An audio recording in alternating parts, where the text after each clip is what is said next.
High FM, 101.9 megahertz of life. Okay, so the big news story, of course, or one of the big news stories, is that Netanyahu is off to Washington, and I believe he has landed there. But we were wondering what this is really about. We are told he's expected to use the visit to influence the shape of the emerging U.S.-Iran understanding, but making it clear what Israel's core security concerns are and that they remain a priority. To help us understand what is at stake here, we are joined by Lieutenant Colonel Eyal Dror. He is the founder and commander of the Good Neighbor Project. Eyal, a very good morning once again. Welcome back to High FM. I hope you are well. Great morning, and what a pleasure as always to be with you. Thank you. So let's just talk about this. He left. He didn't take press with him, Netanyahu, or certainly not on his flight. Is this what is the main objective here? So, if I won't be cynical, and I will say that it's photos for the campaign for the election, I do believe, and as Israelis knows, Prime Minister Netanyahu for sure, it might use that. But if we are trying to talk about strategy, well, probably he's going to try to speak about the situation with Iran, the agreement that might be signed with Iran.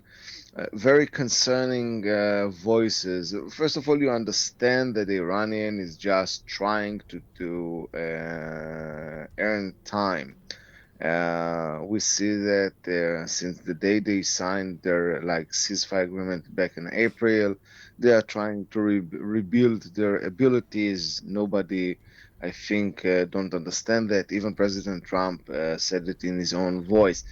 But let's say that the Americans understand that they cannot fight and they cannot win the Iranian, which is, in my opinion, is a tragedy, because it means that this corrupted terror support regime will continue to survive.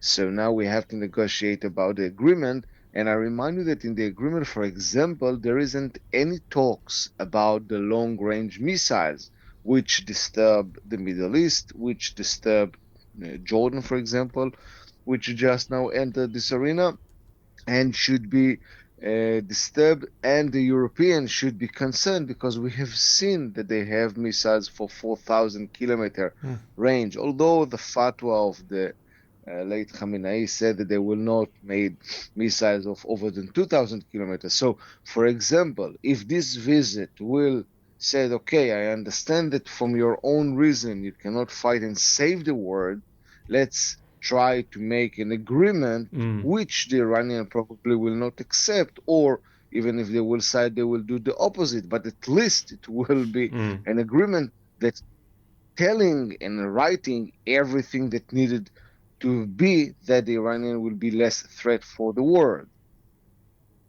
So the reality is that anybody with half a brain knows that there is no agreement that is worth the paper it's written on. There is no that Iran signs, because they will happily. I mean, they murder their own citizens.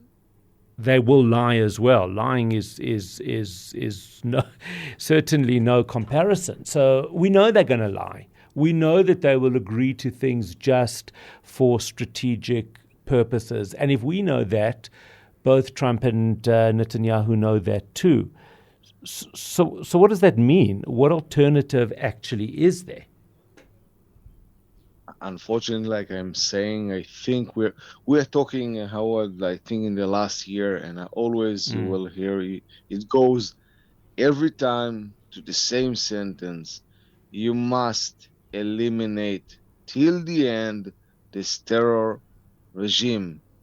We see those mistakes happening time after time.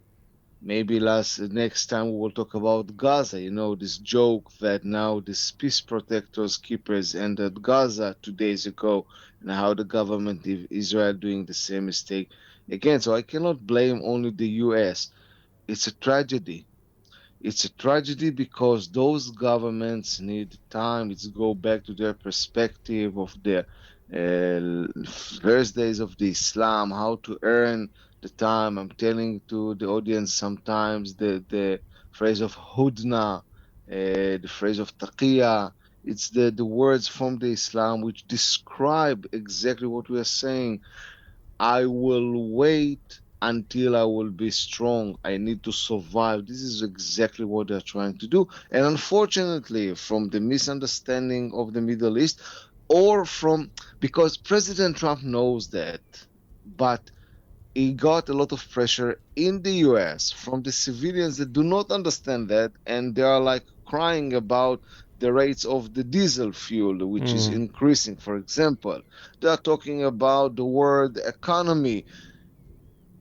What they do not understand that when they will get this terror government, if you are talking about peace, if you are talking about stability, the world will be, from the economic point of view, a better place if those governments will not survive. Yes, so you have to sacrifice. I remind you that Israel is sacrificed in the last 3 years our economic. We have businesses that have been shut down because of the war. This is the price that you should pay. However, exactly like Israel do not finish that, this is how the US didn't finish it. The head of the snake is Iran. So first you had to finish to eliminate this government. And I think that if you had planned it well with all the massive force that the US, with diplomacy that connect the Arab countries. I remind you that it was published lately that some Arab countries, even Kuwait, I think, started to attack Iran because they understood that Iran is attacking them. So a good diplomacy connected the Western world coalition, building a coalition of European countries and the Middle East countries against Iran, and then sanction, and then massive power. This government could have been collapse. Unfortunately, an agreement is exactly the opposite. It will give them the time, and I do believe that it is time that the West will be able to pay the price for a year, 2 years, because for 30 years we allow them to grow. So 30 years, okay, now we have to suffer a little bit, 2 years, and then the situation will be much, much better for all of us. Do we know how long Netanyahu plans to be in Washington? So probably it will be a couple of days. I don't know, of course, his schedule, but it wasn't published that it is going to be a long visit with a lot of meetings. As much as I understand, this is going to be the meeting with President Trump. And again, sorry for saying that, but I'm an Israeli. We are now in election time. I do hope and do pray that this visit will not be just for PR for Netanyahu itself, but for the sake of the state of Israel and to influence President Trump about Iran, about what the topics we spoke earlier. But it should be like a short visit, as much as I understand.